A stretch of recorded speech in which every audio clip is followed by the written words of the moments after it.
Hello everyone, my name's Iman. Welcome back to my YouTube channel. Today we're covering chapter 4 in our physical chemistry playlist, and this chapter introduces the second law of thermodynamics. In this chapter, we're going to cover the following objectives. We're going to start with a discussion on spontaneous processes and ask whether the universe has a natural direction and what that even means. From there, we're going to define entropy in two ways, statistically and thermodynamically.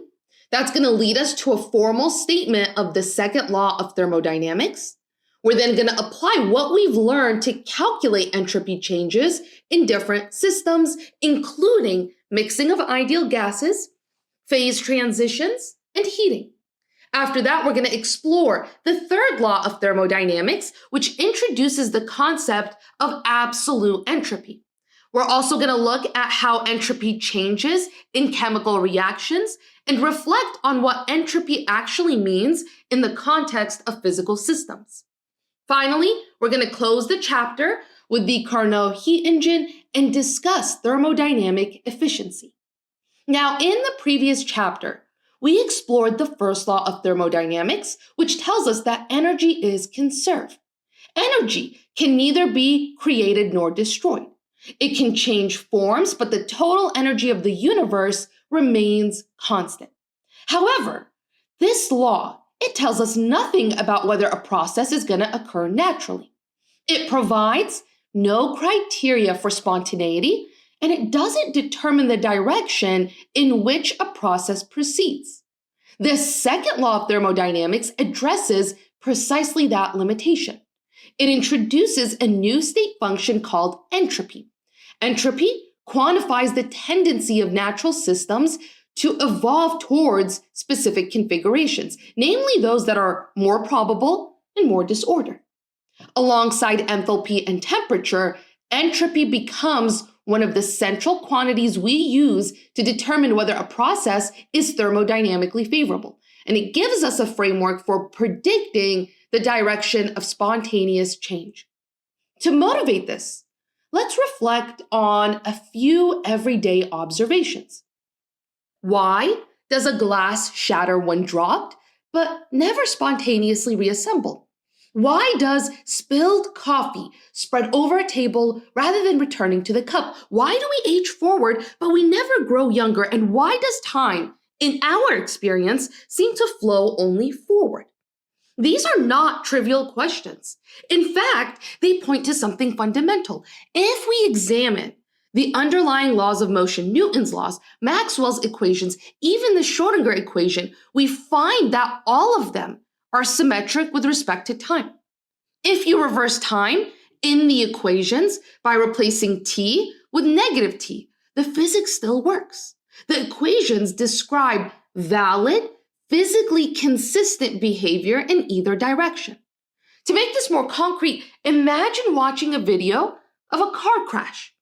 If the footage is played in reverse, every force, motion, and momentum transfer still obeys the laws of classical mechanics. The physics does not break. Yet we immediately recognize that the reverse sequence is not something we ever observe. Glass does not leap back together. Cars don't uncrash. Spilled liquid doesn't flow back into the cup. The mathematics allow it, but nature does not realize it. So the question becomes, if the fundamental laws of physics do not care about the direction of time, why does our everyday experience show such a strong preference for forward time? Why does the world around us behave in a way that clearly favors one direction? The answer comes from thermodynamics. Specifically, it is a consequence of the second law and the statistical nature of entropy. Entropy introduces a new form of irreversibility, one that does not arise from forces or equations of motion, but from statistical probabilities. The second law of thermodynamics, it does not say that reverse processes are forbidden. What it says is that some processes are so extremely improbable that they effectively never occur.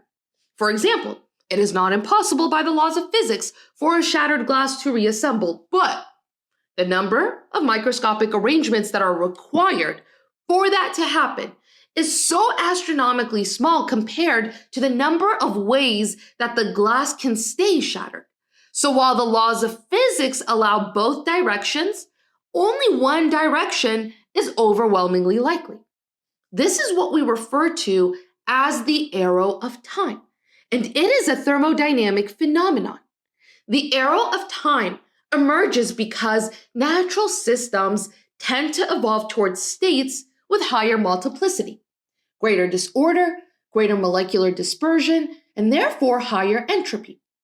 Entropy connects the microscopic reversibility of individual particle dynamics to the macroscopic irreversibility of real-world processes. It explains why some reactions proceed spontaneously in one direction, even though the reverse is not technically forbidden. Entropy provides a rigorous way to distinguish between thermodynamically allowed and disallowed directions of change.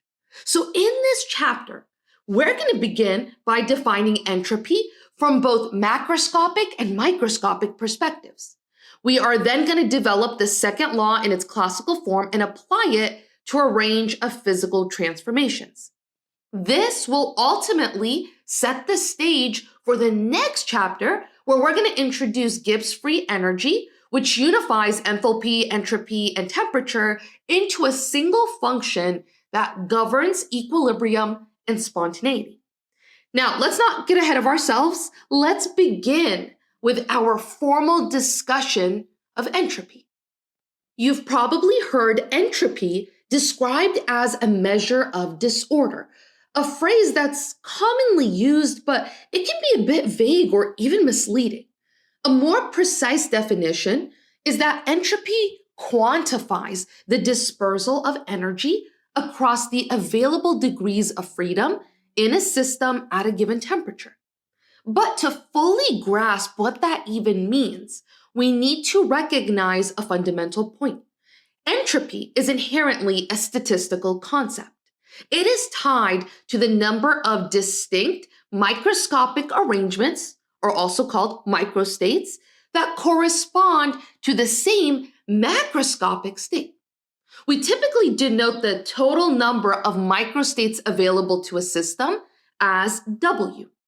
In other words, a microstate represents one specific way in which the individual particles in a system can be arranged, each with its own positions and energies, while still preserving the system's overall observable properties.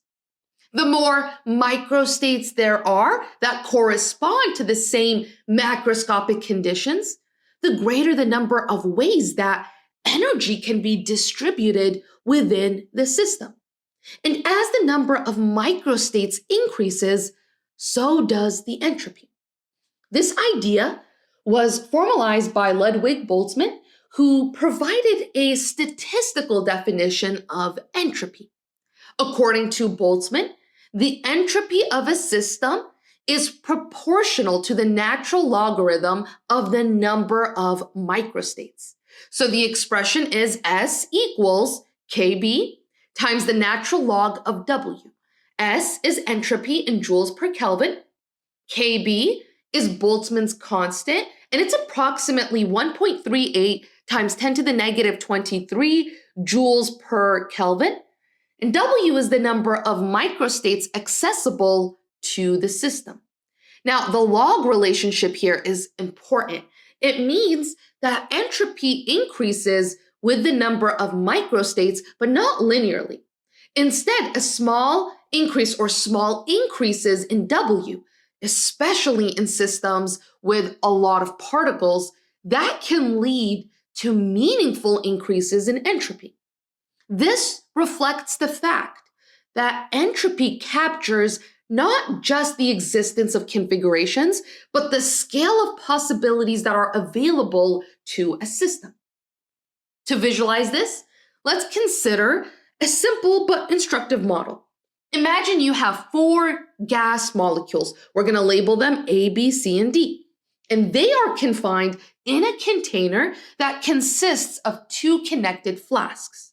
These molecules, they can move freely between the two flasks, and we want to count the possible ways that they can be distributed between the right and the left flask. In other words, the right and the left side. Each unique distribution, each arrangement of molecules on the left and right sides represent a different microstate. So we're going to start with the most extreme case. All four molecules in one flask. There's only one way for all four to be on the left, and there's only one way for all four to be on the right. So that gives us 2 microstates total for those fully segregated configurations. Now we're going to consider the case where we might have 3 molecules that are in one flask and 1 in the other. If 3 are on the left and 1 on the right, we can select which molecule is alone on the right in 4 distinct ways. So we can have the combination of having A, B, C on the left, D on the right, A, B, D on the left, and C on the right, A, C, D on the left and B on the right, and finally B, C, D on the left and A on the right.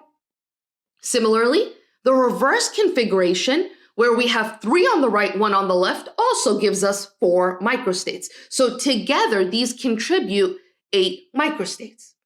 Finally, we're going to consider the case where 2 molecules are on each side. There are 6 unique ways to divide 4 molecules into 2 pairs, with each pair placed on opposite sides.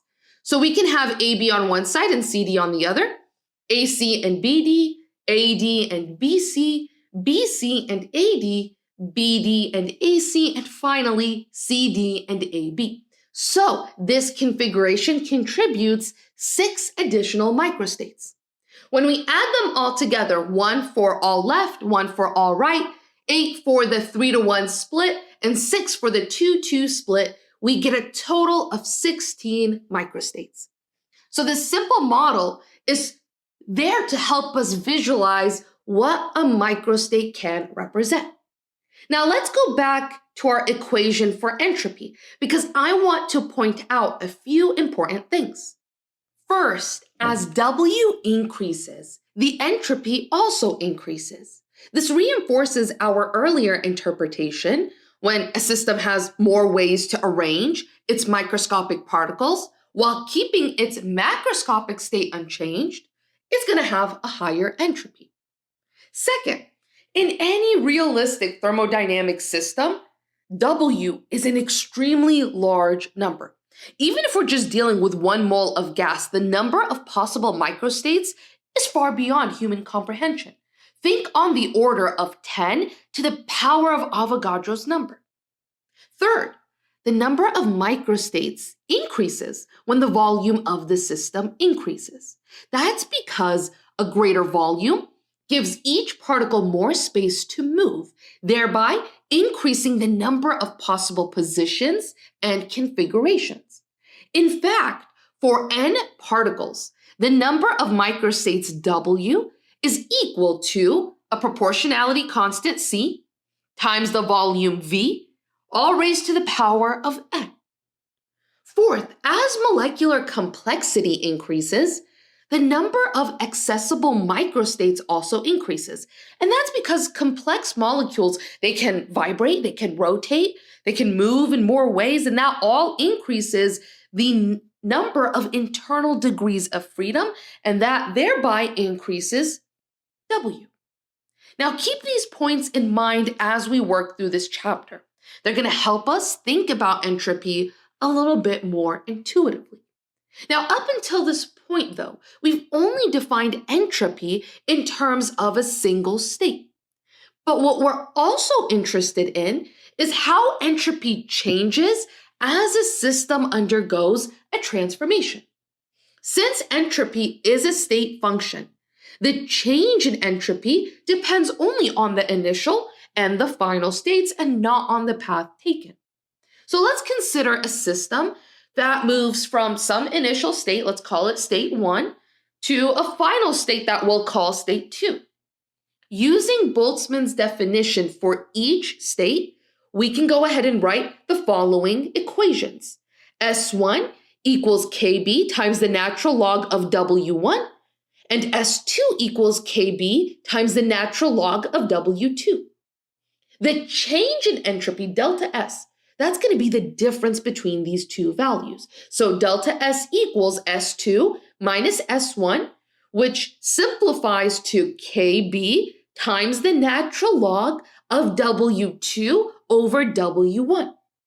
Now let's apply this expression to a physical example. That physical example is the isothermal expansion of an ideal gas. So I want you to assume that we have an ideal gas. It's going to expand from an initial volume V1 to a final volume V2 at constant temperature.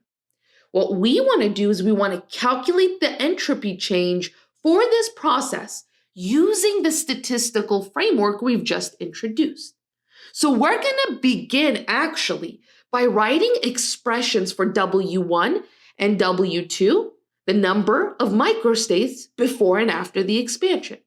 Now, like we discussed earlier, for an ideal gas with n particles, the number of microstates is going to be proportional to V volume to the power of n, of course, including our proportionality constant C in there as well.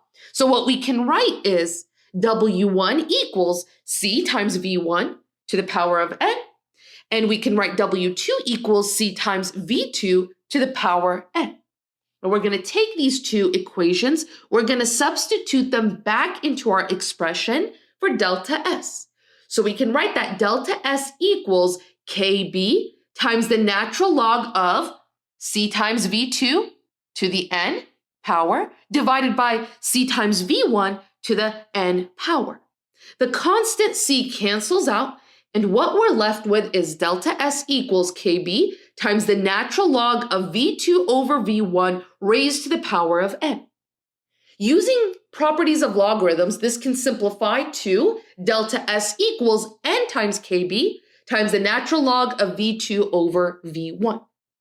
At this point, I want to point out that Boltzmann's constant KB, it's related to the ideal gas constant R through the expression R equals Na times Kb, where Na is Avogadro's number.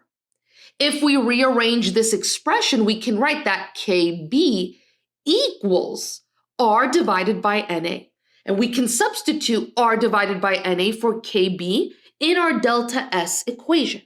So when we do that, we write that delta S equals N over Na times R times the natural log of V2 over V1. Now this term right here, N over Na. N is the number of particles, Na is Avogadro's number. N divided by Na is the number of moles of gas. So we can replace that term with lowercase n to denote the number of moles of gas. So now we have that delta S equals N times R times the natural log of V2 over V1. This is an important result.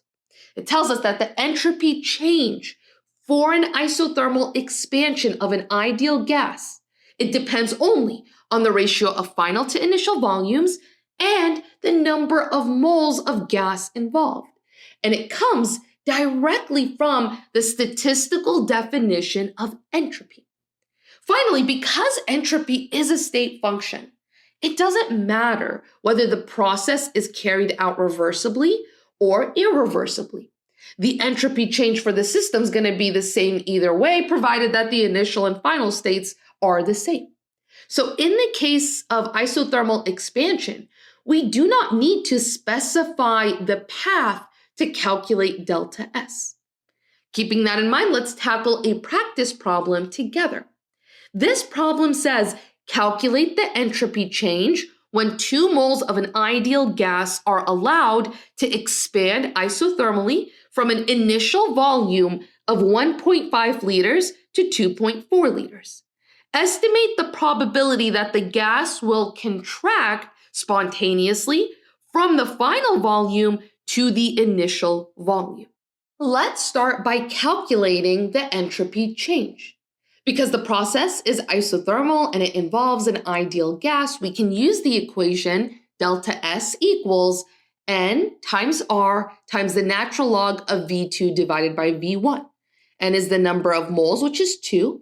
R is the ideal gas constant, 8.314 joules per mole per Kelvin. V1 is the initial volume, 1.5 liters, and V2 is the final volume, 2.4 liters. When we plug these values in and calculate, we get that delta S is equal to 7.8 joules per Kelvin. So that is our entropy change for the expansion, positive 7.8 joules per Kelvin.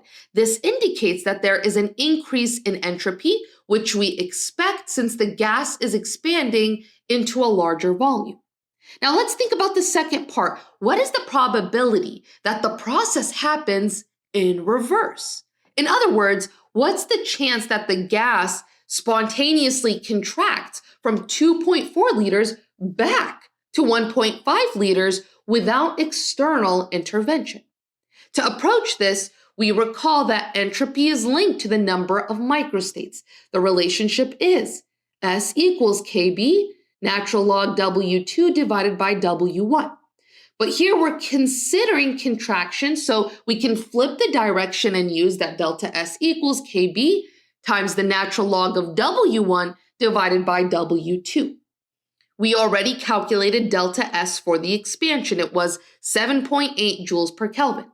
So the reverse contraction has an entropy change of negative 7.8 joules per Kelvin. Let's plug this into the equation and set it up. We get that negative 7.8 joules per Kelvin equals KB. KB is equal to 1.381 times 10 to the negative 23 joules per Kelvin times the natural log of W1 divided by W2. We can divide both sides by Boltzmann's constant. And when we do that, we get that the natural log of W1 divided by W2 is equal to negative 5.7 times 10 to the 23. So the natural log of the ratio of microstates is negative 5.7 times 10 to the 23. That tells us that W1 is vastly smaller than W2, meaning that the number of microstates corresponding to the initial smaller volume is astronomically fewer than for the expanded state. Now, if we go ahead and take the exponential of both sides, we get that W1 divided by W2 is equal to e to the negative 5.7 times 10 to the 23rd power. And that is a very, very small number. This means that the probability of spontaneous contraction is essentially zero.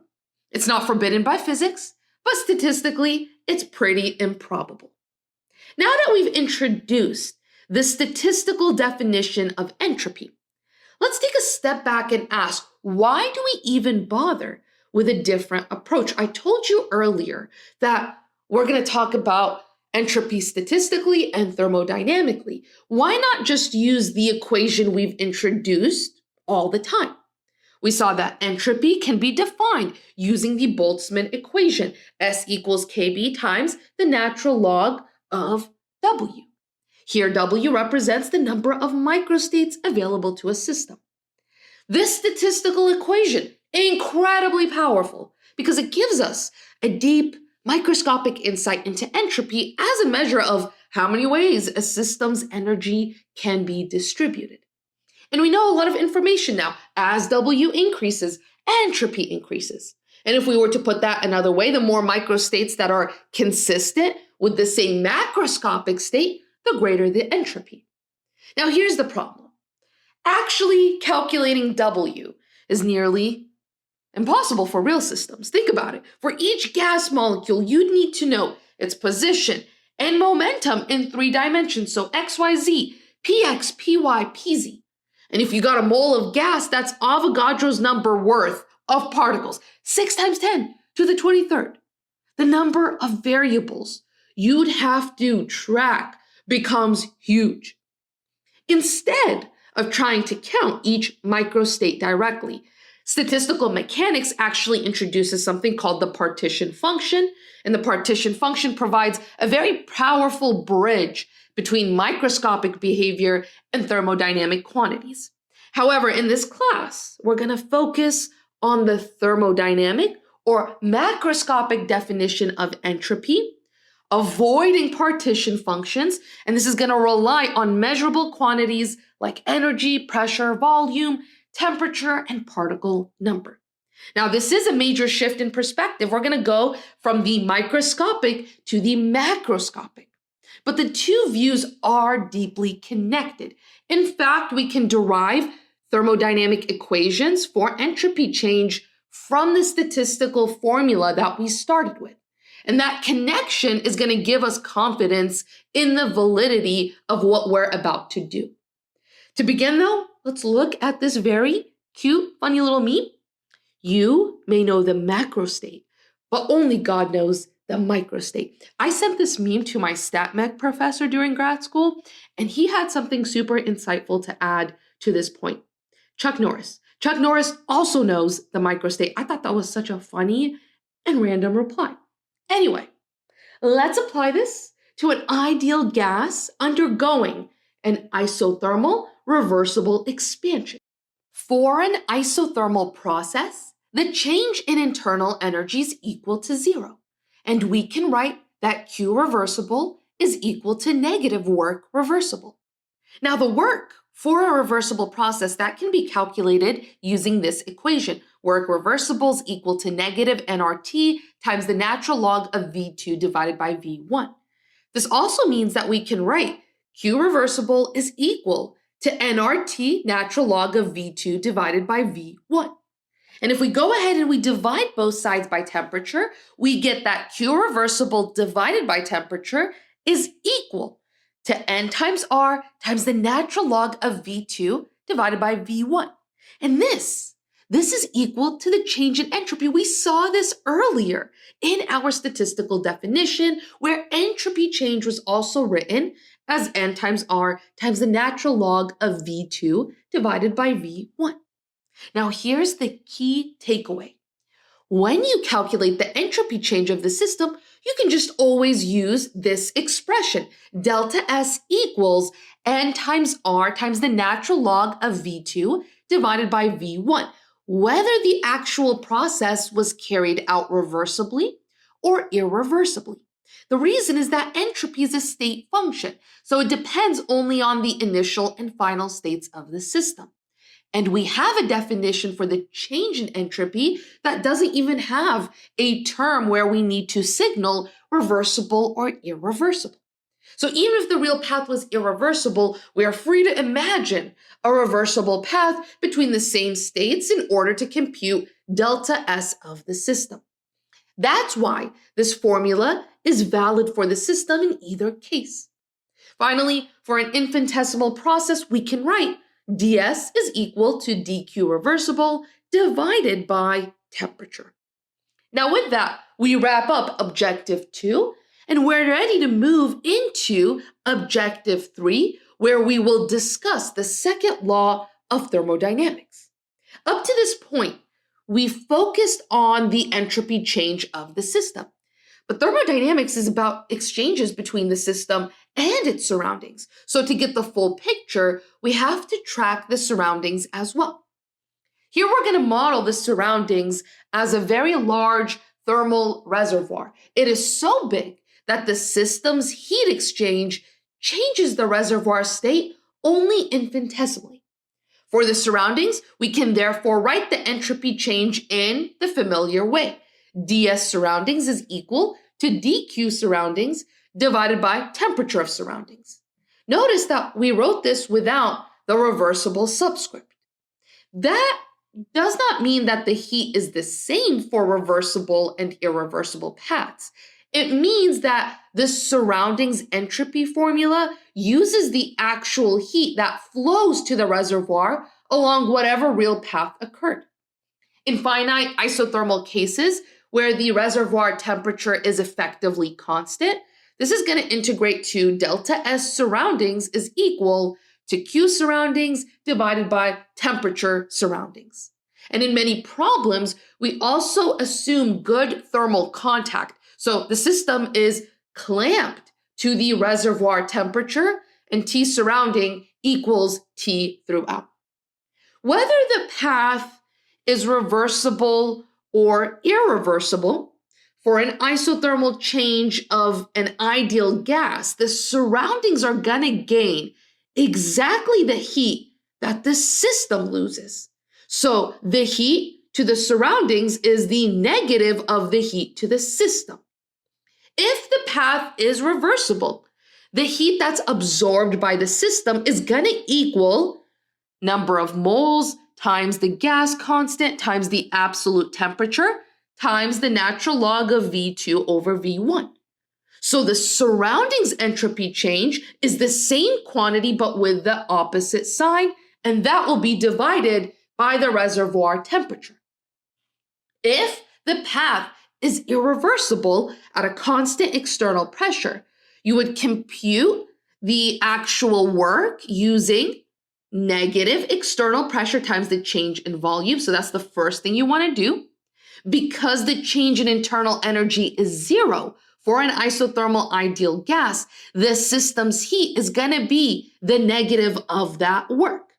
So then we flip the sign to get the heat of the surroundings and divide by the reservoir temperature to obtain the surroundings entropy change. So we know how to get delta S for the surroundings, depending on whether the path is reversible or irreversible. For reversible, you will use nRT times the natural log of V2 divided by V1, all divided by T. That is your delta S surroundings for reversible. For irreversible, delta S surroundings is going to be negative external pressure times the change in volume divided by T. And for delta S of the system, we always use the equation N times R times the natural log of V2 divided by V1. Now let's put this all together and write an equation for the change in entropy of the universe. What is the universe here? It's going to be system plus surroundings. So we write delta S of the universe is equal to delta S system plus delta S surrounding. Here I think it's worth pausing to talk about the word universe and what it really means in this context. We've actually seen this language before, like when we wrote the first law as the change in internal energy of the universe, or maybe we even wrote total, equals the change in the system plus the change in the surroundings. In both cases, we're using universe to describe an isolated system. And in thermodynamics, we often divide the world into three conceptual parts: the system, what we're studying, the surroundings, everything that the system can exchange energy or matter with, and the universe, which is just the system and the surroundings combined. So when we say universe, we mean that we've clearly defined what counts as the system and what counts as the surroundings. And for such assignment, these laws of thermodynamics apply.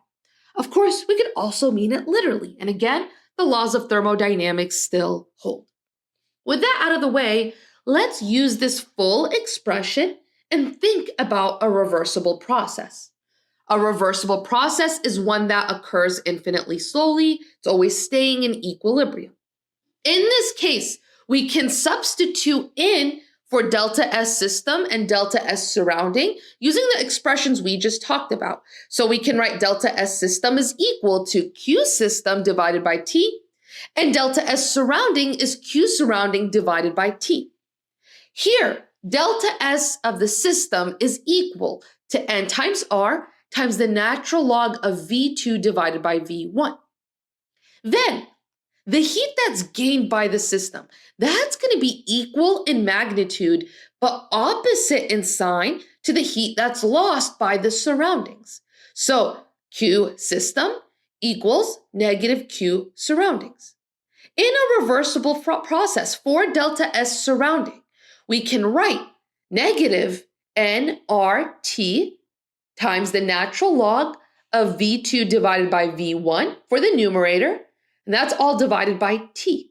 We are now left with n times r times the natural log of v2 divided by v1 minus n times r times the natural log of v2 divided by v1, which is equal to 0. So delta S of the universe for a reversible process is equal to 0.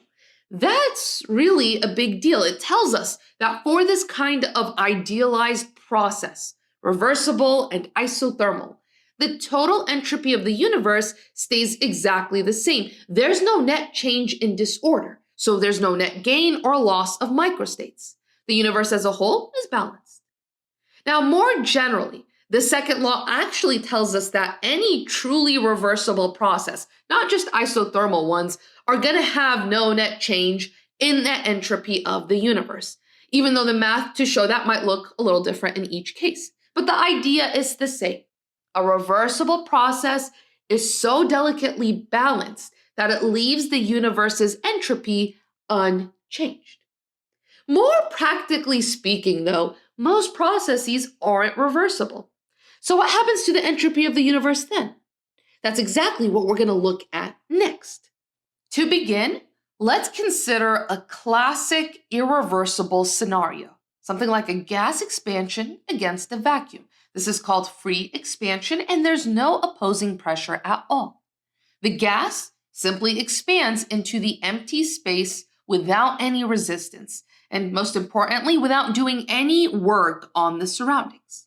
So let's write down our expression for the entropy change of the universe again. That's delta S universe equals delta S system plus delta S surroundings. Now, remember, for entropy changes involving heat, we usually write delta S as Q over T, so heat divided by temperature. That means we can write that delta S of the universe is equal to Q system over T plus Q surroundings over T. Now let's think about what happens to the heat terms in this vacuum expansion. Since the gas expands into a vacuum, there is no external pressure pushing back. That means the system doesn't do any work because there's no force to work against. It also means there's no heat exchange with the surroundings. So Q surroundings equals 0. Since the surroundings don't absorb or release any heat, their entropy doesn't change. Delta S surroundings equals 0. What about the system? Well, we can calculate the change in entropy of the gas using our usual expression for isothermal expansion of an ideal gas. Delta S system equals N times R times the natural log of V2 over V1. This is going to be positive because V2 is greater than V1 during a gas expansion. So if we put this all together, we have delta S of the universe is equal to N times R times the natural log of V2 divided by V1 plus 0. That is overall, as that whole term for delta S universe, that term is going to be greater than 0. So this is our first real example of how entropy of the universe increases during an irreversible process. The system's entropy increases due to the greater number of accessible microstates as it spreads out into the larger volume. And the surroundings, they don't change, so the net change is positive. Now let's step back and consider the more general irreversible case. For any irreversible process, in fact, the entropy of the universe increases. And this brings us to the key statement of the second law of thermodynamics. When we combine all our work into one general expression, we get that delta S of the universe is equal to delta S of the system plus delta S of the surroundings, and that is greater than or equal to 0. That greater than or equal to symbol is crucial. The equality sign applies to a reversible process, and the greater than sign applies to an irreversible process. With that, we can now say that the second law of thermodynamics, it states the entropy of an isolated system, or the universe, increases in an irreversible process, and it remains unchanged in a reversible process. This means that delta S system or delta S surroundings can be a negative quantity for a particular process, but their sum can never be less than 0. With that, we can now tackle a quick practice problem. For this, I want you to keep the main points in mind. We can summarize this very concisely for everything that we've covered up until this point. First, we're dealing with isothermal conditions. Second, the second law of thermodynamics says that delta S of the universe is equal to delta S of the system plus delta S of the surroundings, and that is greater than or equal to 0. Now, for an ideal gas, the system's entropy change is going to be equal to N times R times the natural log of V2 divided by V1. To get delta S of the surroundings, we use energy conservation. We know that Q surroundings is equal to negative Q system. Now, how do we find Q system so we know Q surroundings? That depends on the path. If the process is isothermal and reversible, we know that delta U is equal to 0, and we're familiar with the fact that Q system for the reversible process is equal to negative work reversible. Work reversible is equal to negative nRT times the natural log of V2 divided by V1. Therefore, Q system for this reversible process is equal to positive nRT times the natural log of V2 divided by V1. Now that we have that, we can conclude that Q surroundings for this reversible process is equal to negative nRT times the natural log of V2 divided by V1. In the reversible case, you will notice that delta S of the system and delta S of the surroundings, they have the same magnitude, but they have opposite signs. So the two entropy changes cancel, and delta S of the universe is equal to 0. If the process is irreversible at constant external pressure, then work is going to be equal to negative P external delta V. So again, isothermal delta U is equal to 0. We can write our equation that Q system for an irreversible process is equal to negative work irreversible, which is equal to P external delta V. So then we can conclude Q surrounding for an irreversible process, that's going to be equal to negative P external delta V. And for the irreversible case, delta S of the universe is greater than 0. Now let's read our problem. Our problem says a quantity of 0.5 mole of an ideal gas at 20 degrees Celsius expands isothermally against a constant pressure of 2 atmosphere from 1 liter to 5 liter. Calculate the values of delta S of the system, delta S of the surroundings, and delta S of the universe. First, for the entropy change of the system, we're going to use N times R times the natural log of V2 divided by V1, where V2 is the final volume, V1 is the initial volume. Here, N is equal to 0.5 moles. R is the gas constant. It's equal to 8.314 joules per Kelvin per mole. And the volume ratio, V2 divided by V1, is 5.0 over 1.0. And the liter units cancel out in this ratio. This calculation gives roughly 6.7 joules per Kelvin for the system. So the system's entropy change is positive 6.7 joules per Kelvin. Now we want to compute the surroundings term, delta S surroundings, what actually happened along this irreversible process. The expansion is against a constant external pressure of 2 atmospheres. So Q surroundings, this can be calculated as the negative external pressure times the change in volume. The external pressure is 2 atmosphere and the volume change is 4 liters. So plugging this in, Q surroundings is equal to negative 2 atmosphere times 4 liters. This is equal to negative 8 liter times atmosphere. We can convert this to joules. 1 liter times atmosphere is equal to 101.3 joules. We're going to get approximately negative 810 joules. We're going to take this value, we're going to divide by the temperature in Kelvin. We're given the temperature as 20 degrees Celsius, add 273 to get the temperature in Kelvin.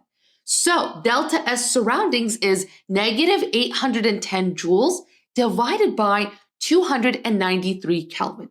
And this gets us negative 2.8 joules per Kelvin. So now we know delta S of the system. It's equal to 6.7 joules per Kelvin. And we know delta S of the surroundings, negative 2.8 joules per Kelvin. We can calculate delta S of the universe. It's going to be delta S of the system plus delta S of the surroundings. So 6.7 joules per Kelvin minus 2.8 joules per Kelvin. And that is equal to 3.9 joules per Kelvin. So we've been able to calculate both delta S system, delta S surroundings, and delta S universe. The positive sign tells us that this irreversible expansion is spontaneous in the stated direction.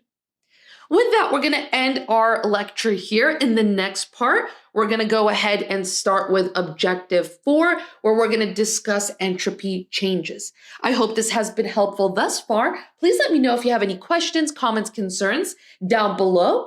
Other than that, good luck, happy studying, and have a beautiful, beautiful day.